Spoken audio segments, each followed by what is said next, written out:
Hello and welcome to another episode of Earth911's Sustainability in Your Ear, the podcast conversation with a changemaker working to accelerate the transition to a sustainable, carbon-neutral society. I'm your host, Mitch Ratcliffe. The impact of climate change has become plainly clear. We see it in extreme weather events such as Hurricane Fiona in Florida, the floods in Kentucky, or the Texas snowstorm a couple of years ago that brought the state's electric grid to its knees. But most people have little idea about the impact of global warming on their homes and the buildings they own.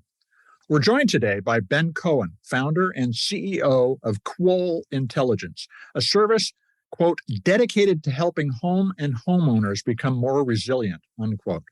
Quoll delivers a climate risk report for single-family homes that explains the likelihood of flooding, wildfire, and other climate impacts. It can help you assess a house when shopping or to plan a maintenance program that keeps your home prepared for disaster or lesser climate issues, as well as preserves the value of the building. You can learn more about Quoll Intelligence and see your free home risk report at www.getquoll.com. Quoll is spelled Quoll, getquoll.com. Welcome to the show, Ben. How are you doing today? I'm doing great. Thanks for having me. I'm excited. Well, it's a pleasure to have you here. I want to start with a very general question, which is that many homeowners assume that if they don't live in a floodplain or near sea level or, wildfire risk area, that they're insulated from the impact of climate change. Is that the right way to be thinking about this? Or in short, who should be checking their house on Quoll? Yeah, no, basically, it's not necessarily the right way to think about this. We tend to think of our homes as singular objects in one spot. In truth, that's not really how you as a homeowner have to think. We sort of refer to it as the house on the hill effect. I'm on top of the hill. I'm not going to flood. Everything's fine. But in truth, the bills that you pay, your insurance rates, the taxes, the utility bills, that is affected not only by your house and your preparation, by what's happening, but also what's happening around you. So you can't just look at it as my house is fine. You really have to have a complete picture of your area because you are going to be paying for that risk that others are facing as well. Now, what's included in a Quoll home risk report? And can you explain how you arrive at the things you provide as guidance? Yeah, absolutely. Our job really is to take all of this complexity and boil this down into what you as someone who's looking for your next home or already own a home really need in order to make informed decisions. So we take the climate science, we take the sort of economics of your area, what we're seeing in the different rates that people are paying, the market data, looking at how the housing market is working. But we also actually take into account your home specifically. So whatever available data there is, we actually model out how that how the climate risk will affect your physical structure. And through that, we're able to get a pretty good sense of here's the kind of stuff that's going to break. Here's what the cost might be to fix that. Here's the projects that you should be thinking about, but also here's how you're going to be paying for not only your risk, but the risk you see around you. And so through that lets us kind of tailor this down to say, this is what you got to know. This is what our recommendations might be. This is really what you're seeing in the area. And through that, we hope you can make informed decisions. Now, the main things that were called out in terms of significant risk were fire, flood, and sinkholes. Sinkholes is not something a lot of us think about. Yeah. Where are the risks most common in the United States? It's funny. We tend to think about particularly fire risk as a Western issue. You think of California, you think of Oregon and Washington. But in truth, it's actually becoming a risk across the country. I have family in New England, and Massachusetts has a weirdly high fire risk. So it's a lot more decentralized than you might think. And sinkholes are actually a great example of where consumers are not aware of exactly the knock-on effects of climate. Sinkholes, one of the ways in which they form is through drought. The drought affects the water's ability to kind of seep into the ground. And all of a sudden you get a sinkhole and you can't figure out why. But there's a really good instance of a knock-on effect that's been hidden to you for so long. So I ran my own home, and I live in Washington State. So fire is our primary risk, at least according to your report. Let me ask about a few other things. Have you factored in issues like earthquakes and volcanic eruptions, which, by the way, I've lived through both? You thought about the fact that there are other compounding risks that are also increasing over time? Yeah, absolutely. We take that into account, but we like to make sure that we can give you the most actionable intelligence that we really feel comfortable with. So we take it into account, but those are very hard to model just in terms of timings. So it's really kind of a nuance that we add on top of it. But in the future, we're hoping to get a little bit more detail on those as well. And I'm sure as we come to understand our world better, that kind of measure will be available. Now, you then start from those basic risk factors to calculate various tipping points. First off, you say my house has a tipping point in 9 years in terms of its annual affordability. What does that mean? What we're trying to do there is, again, translating this down into the so what that you need to understand. And what we're really saying with that affordability piece is when we look at this home and the risk and how it's going to affect you and look at your area, here's about the amount of time before we think those bills are going to become unaffordable for the average homeowner who owns that home. So we look at things like demographics, we look at all the rates, we kind of project that forward, use a couple of rules of thumb. It's not meant to say that all of a sudden you're going to be out of the home. Right. But what we're already seeing today with a lot of homeowners is more homeowners than ever are being forced to put basic bills onto credit cards. Inflation is taking a real hit, and all of a sudden people are not able to kind of pay a lot of your home ownership costs out of your kind of general income. And so what we're trying to say is this is about the time range where that could become a factor. So the investment in keeping your property up to snuff, maintaining its value, is something that you have to consider as a homeowner moving into the climate change era. And you see the price of maintaining your house going up. Yeah, I think this is one of the, there's an old adage with the IRS, pay now or pay later with interest. Mm-hmm. And I really think this applies here. You know, a lot of the things that we're talking about doing are projects that are going to pay off over time and sort of in perpetuity. You know, these, even when we talk about your affordability rates, if we can take it where projects today mean you're doing less maintenance a few years down the line and you're able to unlock better insurance rates and you're able to sort of help save in every place that we can find that, that's the sort of thing that really is going to kind of keep you financially secure over time. So yeah, we absolutely agree with that notion of you really need to have a plan for how you're going to be a homeowner into this new kind of climate change era. The other tipping point that is described in my home report is the long-term value risk, which as I read that, suggests that the value of my home may start to declining as a result of climate change. Is that the right way to read that? And by the way, mine's in 8 years, which I did not even begin to anticipate when I entered my information. Yeah, what we're essentially trying to say there, similar to the affordability, is not that your house is going to all of a sudden go to zero, but we spent a lot of time looking at all of these climate factors and really comparing against what we've seen in the housing market for a number of years. And if you look hard enough, despite what many may claim, you can find the indicators. You can find places where climate is impacting value. And so what we're trying to say is that with steady state, if you just keep doing what you're doing and we see what's happening in the area, this is about where we think your home may start to feel the effect of climate. Okay. Now, we balance that based on the risk, because if your house is riskier than the one down the street, you might feel a little bit more than the others. And this is, again, where you have to have that full context. But that's really what we're trying to say. That could be where all of a sudden, and you're also seeing a lot more of this as climate becomes a much more democratized data set. As more consumers understand this, more are making decisions around this. That absolutely has an impact on price. And so we're trying to say, based on what we're seeing, here's where we think your price, your value could start to get impacted.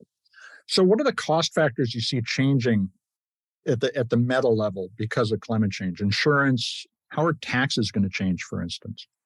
Yeah, and this is a really, Florida today is a great example of this as we watch what happens over the course of the next year. People forget that the government comes in and has to do fixes every time a big storm comes through, has to replace infrastructure. There's actually a town in California called Corcoran where the town center itself has sunk, I want to say about 10, 11 feet over the course of 5 years. Now, if the town wants to still exist, there's a lot of spending that goes into this.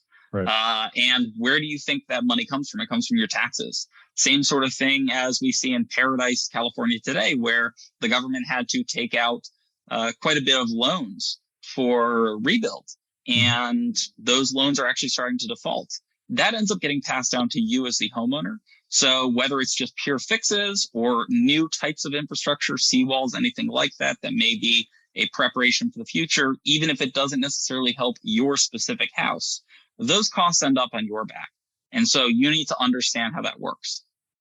So taking Florida as an example because of Fiona, will anyone living within 3 feet of sea level be able to afford flood insurance within the next 30 years? That's a really great question. And the kind of short answer is, if you think about how everything works today, no, because insurance as an industry is not really designed to lower risk. It is for the companies to kind of price the risk and pass it to you. And that eventually hits a point where they can no longer do that. And then they leave markets. It's why the big insurance companies have long since left Florida for this sort of reason. So as it stands today, no. But a lot of what we're trying to accomplish here is that if you need homes that are more adapted in order to be insurable, part of that really starts with that homeowner. If we can help you get prepared, if we can make that home one where the next storm is not going to destroy it, makes you a lot more accessible to the insurance industry. It's going to keep your rates lower and frankly, allow you to get insurance in a lot of these places. And so, the insurance industry is sort of evolving around this. They're not going to be the driver of this, but there definitely is a future in which you can get insurance, but it's going to take some of this sort of at the house level change. And so in terms of the investments I'm going to make in my house, looking at my report, and rather than going into the details of my report, just you characterize it as the climate risk, and then there's the infrastructure risk. Have you upgraded your insulation and so forth? When I look at the report, how should I think in terms of acting on that information? Is it the basis for a plan to improve my home? What's your advice? I think the first advice is don't get overwhelmed and look away, because, as a homeowner, all of this stuff is very overwhelming. And we suggest and recommend quite a number of things to you tailored to your risk profile. And it can be very easy to go, okay, I don't know how to think about this, what to do next. But really, you said, I think you said the great buzzword, which is the plan. No one is expecting you to do all of these things tomorrow. And every family is in a slightly different situation. And that's where we also try to include as many discounts as we found from places like insurance companies and the home improvement stores. So we want this to be your place to start toying with the different things that you may want to do. This may be something that you think you've thought about before. This might be totally new. We're not expecting that to be I see this for the first time and therefore I'm going to go. But that's actually why we give you links to the different vendors that are doing this, because we want you to be able to, when we tell you a potential project, actually be able to click in and see, okay, here's what this group is offering. Here's what this group is offering. Let's give you as much information as possible, because that's what you need in order to make the right decision for your family. Now, you mentioned you do offer links to get discounts from a variety of types of companies, from home improvement companies to insurers and so forth. How does Quoll make its money? Yeah. So we do not get paid just because you click a link. And I think that's really important to know. You as the user are not our product. We are not taking your data and selling it. We are not saying, hey, we know that this person's house flooded, by the way, insurance company. So we're never going to be the reason that your insurance rate ticks up or something like that. Essentially, the way that we're making money, and we're working with the home improvement stores right now on a lot of this kind of processing, is basically we're only going to make something off of them if you actually go through and actually decide that you want to do some of these projects. So we're not going to charge you for that. It's a charge to them. But in our mind, our goal is to give you all of this for free. There's never a credit card that's going to get asked. There's no, like I said, none of your data is going somewhere else. And it's only if we're able to take you all the way through and really provide that end value and get you as much as possible. And then we bring that charge back to these companies, because they're the ones that are desperate for you to do this kind of stuff. And so it's important for us. And that's really, our mission. And this comes from having sort of ethos of this company is having experienced this ourselves. My co-founder with her family in California, my family in Massachusetts, and having had big storms and fire, and this debate of what comes next, what do we do, and how do we avoid kind of, for lack of a better term, getting, really hurt by the companies that are supposed to be our friends, are supposed to be helping us, the insurance and the bank. And that feeling of who's here to protect us is really something that we're trying to harness with this company. So you as a user do not have to worry that I'm going to play around with this and all of a sudden I'm now the kind of product. This is a fascinating discussion. I want to take a quick commercial break. We're going to be right back.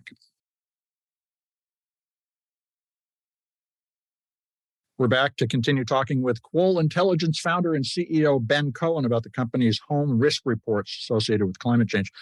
So Ben, when I look at what we were just talking about, how you make money, it seems to me that the Quoll site needs to become a planning resource for your customers. How do you envision building a resource that I will be able to use to manage the risk and value of my home? Yeah, that's a great question. What you see today is really the first step in our journey. We were able to develop all this analysis and we said, you know what, let's get this in as many hands as we can, as quickly as we can. This is valuable. You need to know this. At the same time that we're doing that, we actually have a very large sort of development process that's going on with a wide set of users in which we're really diving down further and working to help different types of users kind of develop our roadmap. So essentially, you have everything from I'm a homeowner and I want to, as you said, live and breathe this. And I want to have my kind of management dashboard and get updates and be able to take a plan and turn that into a project and turn that into something going into my home. That's kind of one stream. And we're working hard with our users to develop that. And that'll be a thing that comes, early next year. At the same time, we're working with home buyers and sellers to really understand in that process, what exactly do you need? So we're kind of taking this intelligence and diving down another layer and tailoring it really to, because again, homeowners and home buyers are not a monolith. You're not one type of person. And we really want to recognize that and understand the different types of users. And so that very much is driving our development process. And like I said, shortly into the new year, you're going to see a lot more things.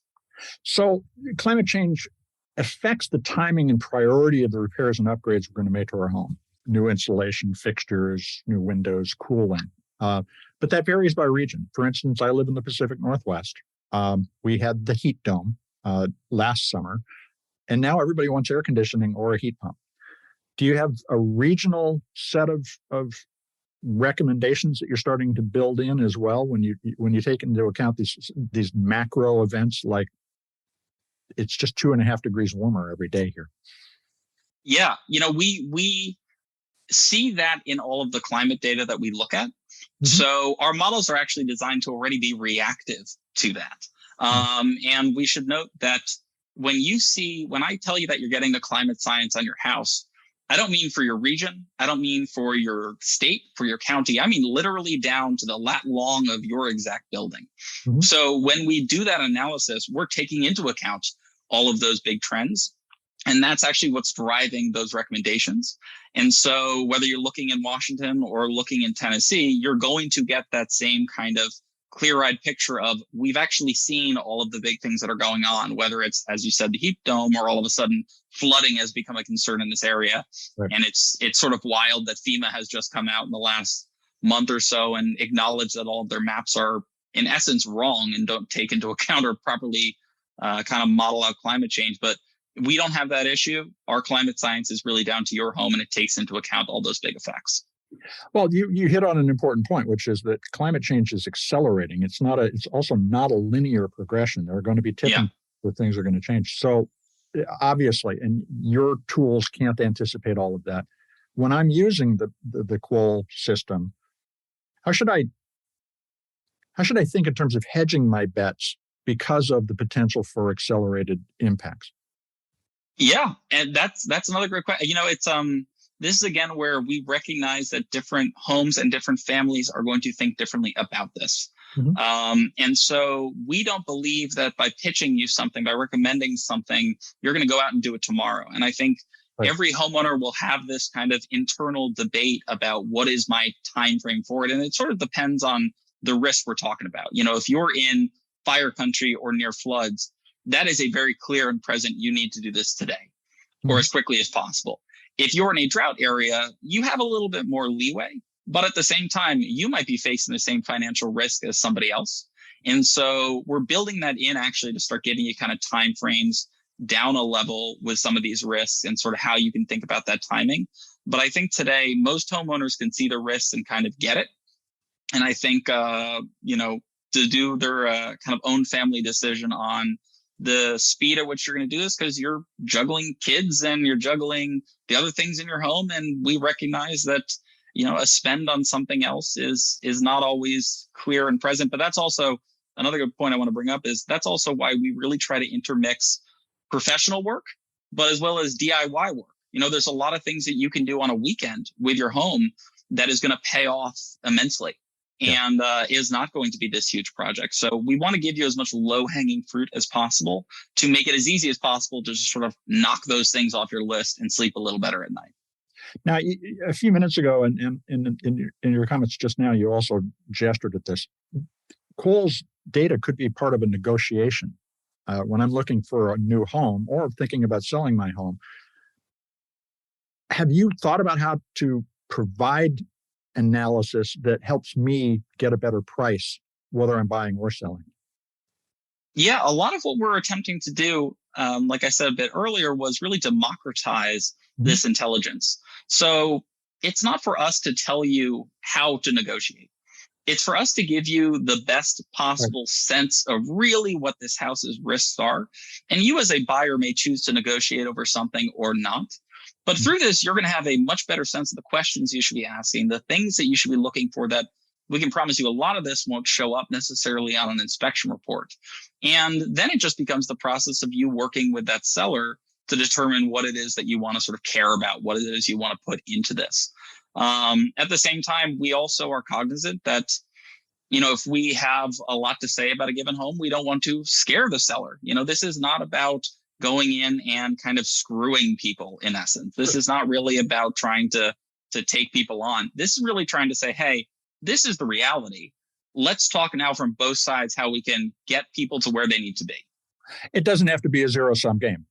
Yeah, absolutely. The negotiation, we need to rethink the way we negotiate generally. It's not all about winning. It's about finding, as you said, a compromise that makes one house in a community part of the community. It's not just on its own. Now, have you also thought about giving advice based on the ownership timeline? For instance, my wife and I'm in my early 60s, so I'm not going to be buying a house for the next 90 absolutely, years. Yeah. I'm going to buy a house for the next 20, hopefully longer. Could I think about, for instance, buying a home that is in a riskier place and getting a little lower price, but somebody will live there and contribute to the community during that time? I know this is a little bit abstract, but should we be thinking strategically about where we're going to live and how long we're going to live there when we are purchasing a home? Yeah, absolutely. So that ability to kind of add in that information is something that we've actually sort of built out, but have not yet included in the site, because that's a question we've talked about quite a bit internally.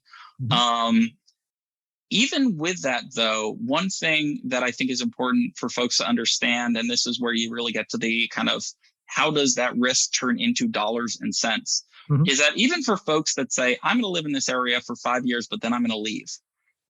5 years from now, you're going to have to sell that home.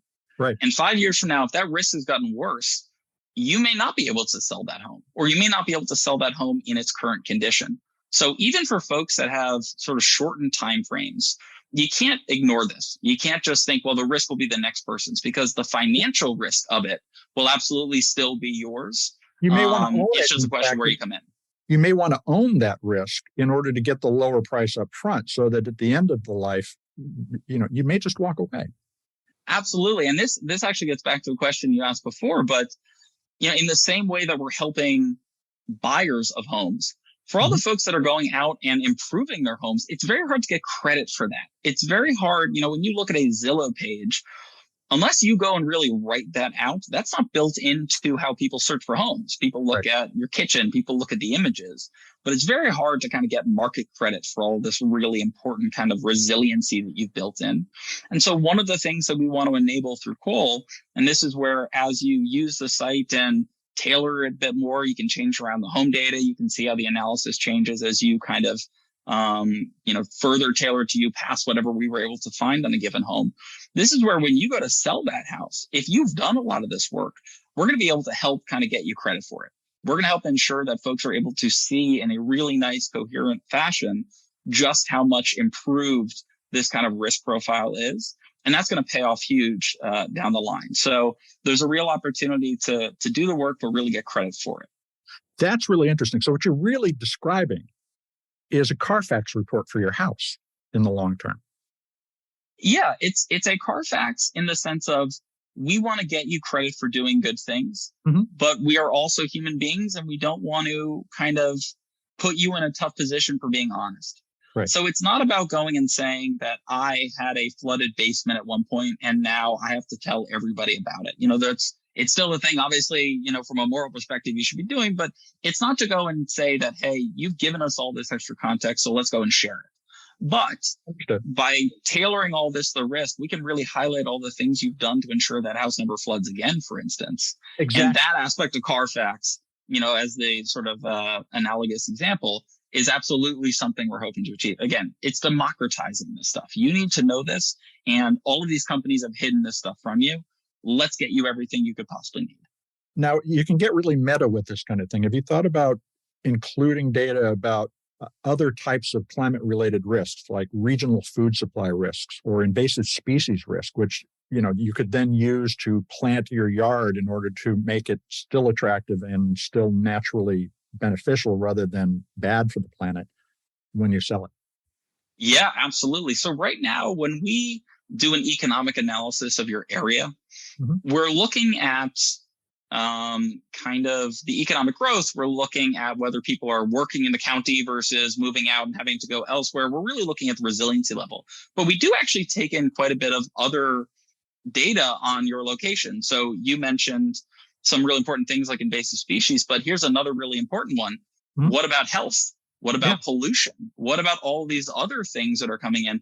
We actually take that in. We haven't yet built that into the story, but it's a thing that absolutely goes into our process. And I think is, a lot of this is we need to be the step one for your education. The further we get into that, the more we can layer in all the extra things and explain to you, okay, now that you really understand knock-on effects, let's start telling you the next layer of knock-on effects. Let's start telling you the day-to-day habitability effects. And so we're absolutely going to be including those. Your background includes spending a number of years in China. And that's a country that has both made tremendous strides over the past few decades in terms of modernizing and bringing almost 1 billion people out of poverty, but also faces an incredible climate risk. What did you learn there that you've been able to apply as you look at the U.S. homeowners situation? There's a lot of things that you learn out of that. I mean, going back to the comment about pollution, you can see just how much your everyday life is affected by what's going on around you that may not happen on your street, may happen hundreds of miles away, but is affecting you and your health. But it was also an interesting period of seeing something that is very analogous to how we've built homes in the US, which is just this notion of I can put something anywhere and it will be fine. I can build this road somewhere. I can build this factory somewhere. It doesn't really matter. We kind of conquer nature. And in truth, you're seeing that same sort of thing with homes in the US. People are still flocking to the highest risk areas. We have this notion of I can be anywhere. I can live anywhere. And it's not to say that you can't do that. I'm not here to say we need to flee the coast.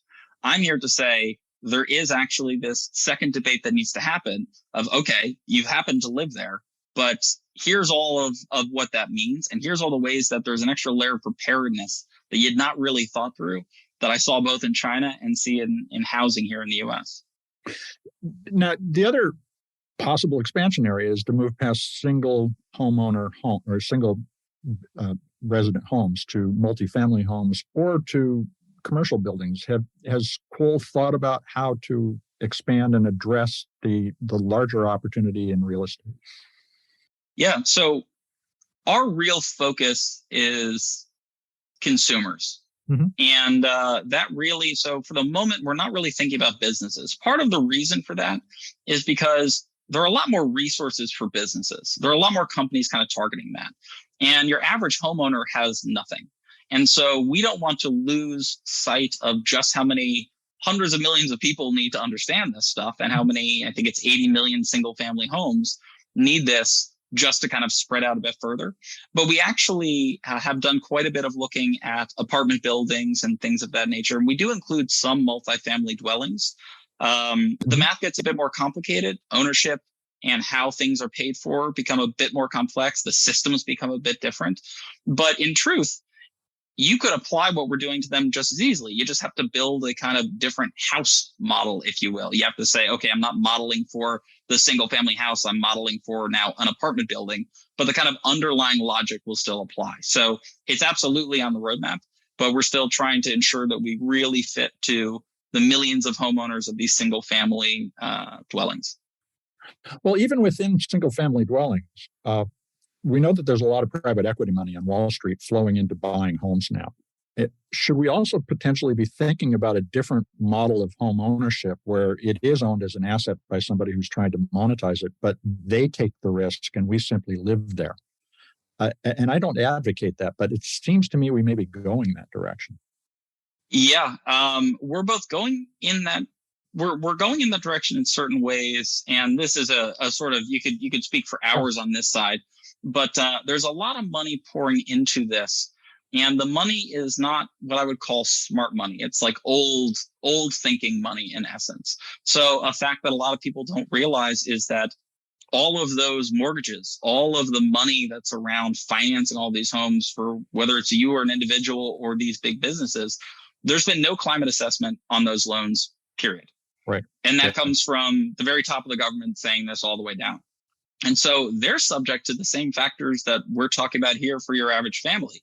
They may own a whole bunch of homes, but they are at risk of these assets kind of going down over time.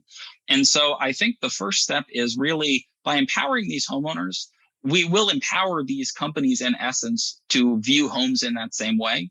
And so as we turn into who owns the risk or who owns the dwelling itself, and whether it's, a mixture of families and rentals and whatever that might be, I think if we can really drive adaptation and resiliency among consumers, businesses are going to have to adapt or they're not going to be in business. And what we really care about at the end of the day is, I don't wake up every day thinking, how can I save that gigantic PE fund some money? I don't really care to save them some money.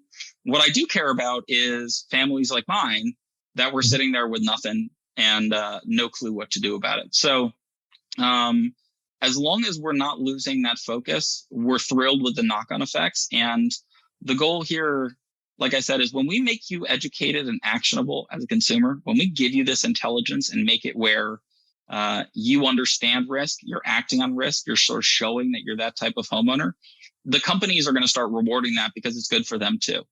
And whether you just think about the PE firms or anyone else, they're going to come in and start being better partners and really start putting money towards everybody, which is great. Now, just as a side question, a lot of people, when they use an online service now, are concerned about its sustainability. How is Quoll planning to make its platform carbon neutral? Yeah, so we operate entirely in the cloud.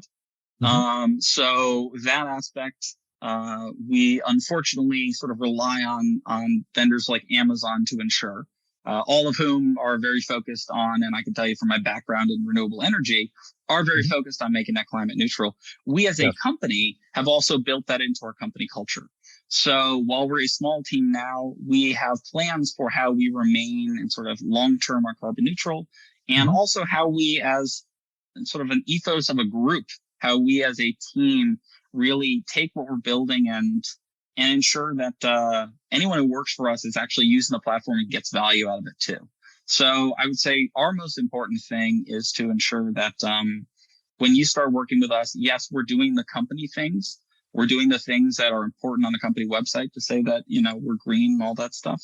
But it doesn't really matter if we can't then translate that down into what we empower the consumer with. Now, how can people get started? What's the first step? It's pretty easy, but I'd love to hear you explain. Yeah, the first step is really just learning. The first step is coming to the site, entering your address, and taking that first dive into this risk profile.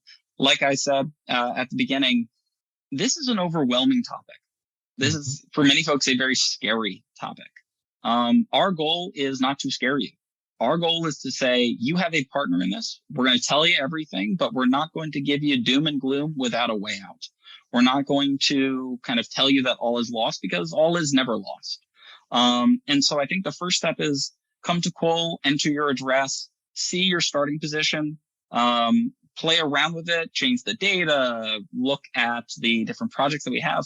But also, if you have questions, contact us. We have a whole forum around this. We'll happily get on the phone with you and kind of walk you through what we're seeing and give you any extra context we can. We want to make sure that you understand everything and feel empowered out of it. So we stand ready to kind of fill in any gaps that you might have. Well, Ben, I want to thank you for taking time to talk with us today. No, thank you very much for having me. I love what you guys are doing. And I think this is, like I said, this is a scary topic, but we as a society can't look away from it, and we all need to kind of incorporate it into our lives. There is no doubt that when you face reality that you can make improvements, and let's hope we all do it together. Yeah, absolutely. We've been speaking with Ben Cohen, founder and CEO of Quoll Intelligence. You can learn more about them and enter your address to see your free home risk report at www.getquoll.com. Quoll is spelled Quoll, getquoll.com. Ben's comment that climate impact information is scary underscores a hard truth. Most of us look away from the difficult challenges that a warming planet presents, and too many of us look for zero-sum, winner-take-all solutions instead of taking the time to understand our shared risks and work out shared solutions. In an era where we have discovered so much more about how the world and its environment works, data can make problems clear.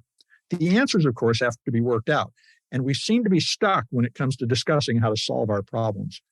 The data provided by Quoll and other risk assessment sites, such as riskfactor.com, provide the basis for neighbors to understand the individual and shared risks they face. So maybe if we look at the facts, confront our reality, we can turn to having a dialogue that results in a shared and shareable path to a sustainable future. Take a look at your Quoll risk report and then visit your neighbors and talk about what you found. Then maybe you'll be able to start to discuss how your block can work together to prepare. Maybe we can break down some of these barriers, but it has to start at the grassroots, because clearly the people at the top are all trying to win without real attention or even acknowledgement of the problems that most of us face. I read today a survey that a majority of Americans do not think that either political party has the answers to economic and climate problems. And the fact is that neither party can solve all climate changes alone in a country of 330 million, spread across 50 states and thousands of localities. We need to move beyond winner-take-all politics to first acknowledge all the pain and financial risk called out from both sides of the ideological divide. Then we need to take time and listen, understand, and negotiate a way forward that is flexible enough to accommodate many lifestyles. Using data tempered by human insights to discuss the future together is our best path forward. I hope you take a few minutes to share this show and all the others that we have, hundreds of interviews now. You can find them all on Earth911.com. Look for the podcast tab. And we hope you'll amplify this. We take the time to capture these discussions, but you can spread them and get people talking. So talk to your family, your friends, your coworkers, people you meet on the street when you see something that calls out a climate impact right in front of you, and point to it and begin to talk. Sustainability in Your Ear is available on Apple Podcasts, Spotify, iHeartRadio, Audible, and other fine purveyors of podcast goodness. Let's get the word out there, and I appreciate you taking the time to do so. I'm Mitch Ratcliffe. We'll be back with another innovator interview soon. In the meantime, take care of yourself, take care of one another, and let's all take care of this beautiful planet of ours. Have a green day.